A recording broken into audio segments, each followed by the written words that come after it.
Olá, meus amores, tudo bom com vocês? Espero que estejam todos bem, tá? Porque vamos iniciar mais uma videoaula e vamos dar continuidade sobre a Idade Média, tá certo? Vamos aí, em específico, abordar sobre o feudalismo, tá, turma? E para começar, eu vou colocar para vocês aí uma imagem. Eu quero que vocês façam análise dessa imagem. Coloquem nos comentários aí se dá para identificar na imagem a principal atividade econômica naquele período, tá certo? Vocês vão fazer análise dessa imagem e comentem aí no nosso vídeo. Deixem nos comentários as respostas no vídeo, tá certo?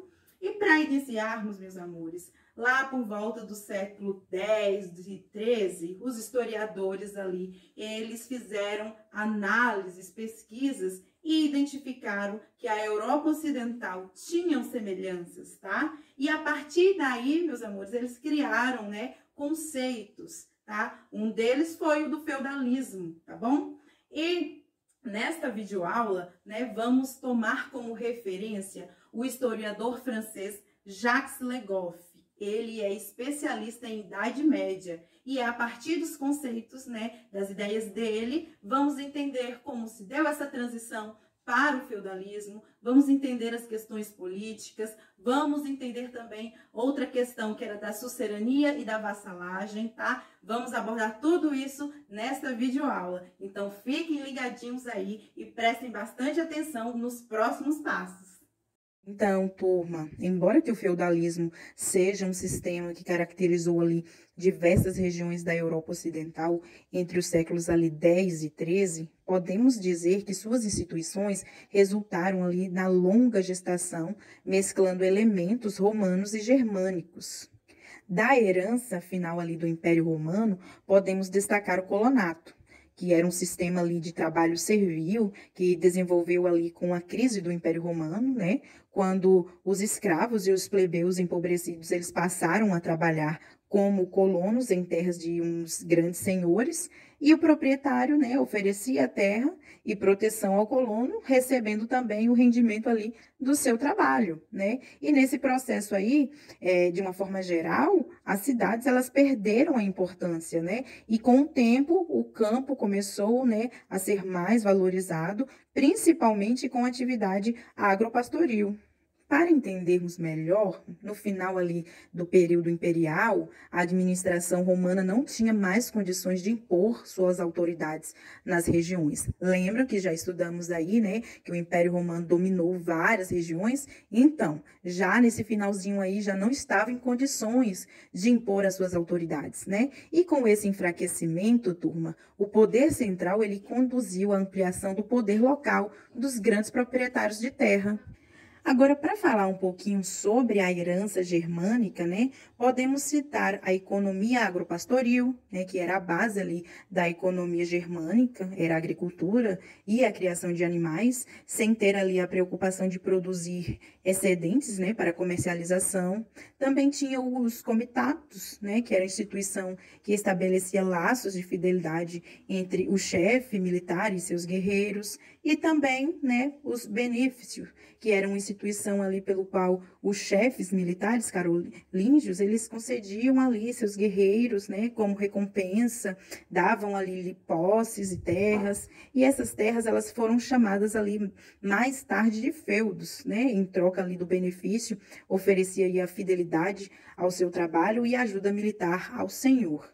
Turma, como o processo de formação ali do feudalismo, né, abrange uma grande área extensa, né, não foi idêntico aí em todos os lugares, não, da Europa Ocidental. No entanto, é possível identificar algumas características, né, comuns, como ocorreu ali nas pesquisas historiográficas, né, em várias regiões, né, que correspondiam atualmente aí na França, na Alemanha, na Inglaterra e em grande parte ali da Itália. Essas características, turmas, uma das principais, né, foram o enfraquecimento do poder real, o fortalecimento dos poderes dos senhores locais ou regionais também, a existência de vínculos, né, pessoais na obediência e proteção entre os mais poderosos e os mais fracos, o declínio das atividades comerciais urbanas, né, e o fortalecimento ali da vida rural. Estava ali entre as características que tinha, né, semelhança entre outras sociedades da Europa Ocidental. E aí, turma, vamos entender agora um pouco sobre o poder político local naquele período, né?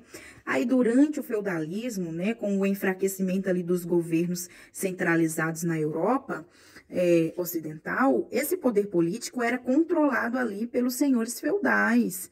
E esses eram detentores ali de extensões de terras, né? Os feudos, eles governavam seus domínios, né? Exercendo aí autoridade administrativa, judicial e até militar também. Então, como eu já havia falado aí também no início do vídeo, vamos entender agora, né, sobre essa questão da sucerania e vassalagem, né, os vários núcleos ali do poder político, né, os principados, os ducados, os condados e outros, eles estavam ligados aí por laços, né, estabelecidos entre os membros da nobreza e a partir ali da concessão de feudos, os feudos que eram as terras. De modo geral, turma, intitulava-se o senhor, né, que era o sucerano, o nobre, que concedia ali os feudos, a outro nobre, né, que denominava ali vassalo. E essa troca, né, devia fidelidade e prestação de serviços, né, principalmente serviços militares, né, aos senhores feudais. Essa transmissão do feudo era realizada aí em uma cerimônia, né? Uma cerimônia solene, constituída aí de 2 atos principais: a homenagem, né? Que era o juramento de fidelidade do vassalo, e a investidura, né? O ato de transmissão do feudo ao vassalo. Os suceranos e os vassalos tinham direitos e deveres, né? Estabelecidos entre si. E vamos ver agora, né, quais eram esses direitos e quais eram esses deveres. Vamos começar falando sobre o sucerano. Ele deveria proteger, né, militarmente seus vassalos e dar-lhe assistência jurídica, né? Tinha o direito de reaver o feudo do vassalo, que morassem ali sem deixar os herdeiros, de proibir o casamento do vassalo com pessoas que lhe fossem infiel. Então, ele tinha ali esta liberdade. Já o vassalo, turma, ele deveria prestar serviços militar ao sucerano, né? Libertá-lo, caso fosse ali aprisionado por inimigos, comparecer ao tribunal, né? O presídio pelo sucerano, toda vez que fosse convocado e outras coisas mais. Ele recebia também proteção militar do sucerano. Já que já falamos aqui, né, sobre essas relações de sucerania e vassalagem, vamos entender agora um pouco sobre as ordens feudais, né? A sociedade feudal, ela era estratificada em 3 grandes grupos, né, os principais, que eram os nobres, o clero e os servos. Vamos começar falando um pouco ali sobre a nobreza, que era a ordem ali dos detentores de terra, né, que se dedicavam ali basicamente às atividades militares, né? E em tempos de paz, né, as atividades favoráveis da nobreza era a caça, os torneios esportivos, que serviam ali, né, de treino para eles, de treino para as guerras. Agora, o clero, que era outro grupo aí que fazia parte dessa ordem feudal, né?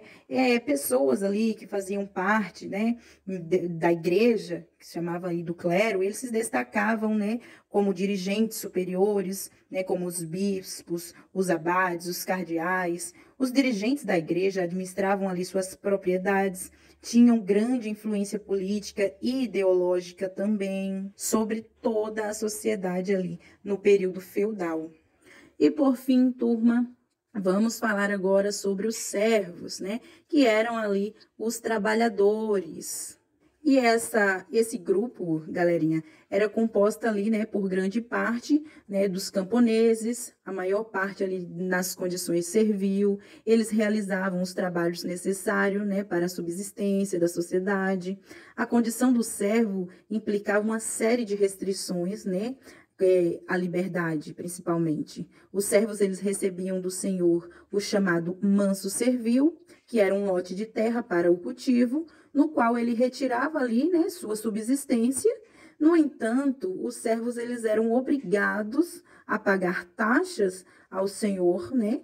Trabalhavam ainda em lugares e tarefas indicados pelos senhores, sem qualquer tipo de remuneração. Em contrapartida, turma, eles tinham ali a posse vitalícia e hereditária ali de seus mansos, que eram as terras, né? E a proteção militar também proporcionada pelo senhor feudal. Essas taxas, turmas, que os servos, né, os trabalhadores, eles eram obrigados a pagar, né? Temos três taxinhas aí que eles eram obrigados a pagar: a corvéia, a talha e a banalidade. Falando um pouco aqui sobre a corvéia, que era a obrigação servil de trabalhar alguns dias na semana nas reservas senhoriais, esse trabalho poderia ser realizado na agricultura, na criação de animais, na construção de casas e outros benefícios, né, benfeitorais. Já a talha, pessoal, era a obrigação servil de entregar parte da produção agrícola ou pecuária, né, ao senhor feudal. A outra taxa, que seria a banalidade, que era uma taxa ali devida ao senhor pela utilização de equipamentos, né, instalações do senhorio, né, que como os celeiros, os fornos, os moinhos e outros equipamentos ali que ajudavam, né, neste período do feudalismo. E aí, turminha, gostaram da videoaula? Espero que sim, tá? Logo que entendemos aí o processo da transição para o feudalismo, né? Vimos aí as questões políticas que estavam presentes naquele período, né? Entendemos também, né, a questão da sucerania e da vassalagem, né? Principalmente com os conceitos criados pelo historiador Jacques Le Goff, tá? E espero que tenham gostado. Não se esqueçam, tá, de dar um like aí no nosso vídeo, tá? Deixem os comentários. Se houver alguma dúvida, podem colocar ali nos comentários que eu estarei respondendo, tá certo? E não se esqueça também de inscrever no nosso canal, porque aí o YouTube vai ajudar a divulgar mais e mais as nossas videoaulas, tá bom? E vai entender que o canal tem conteúdos legais, tá certo, turma? Então, eu espero vocês aí nas próximas videoaulas, tá certo? Tchauzinho!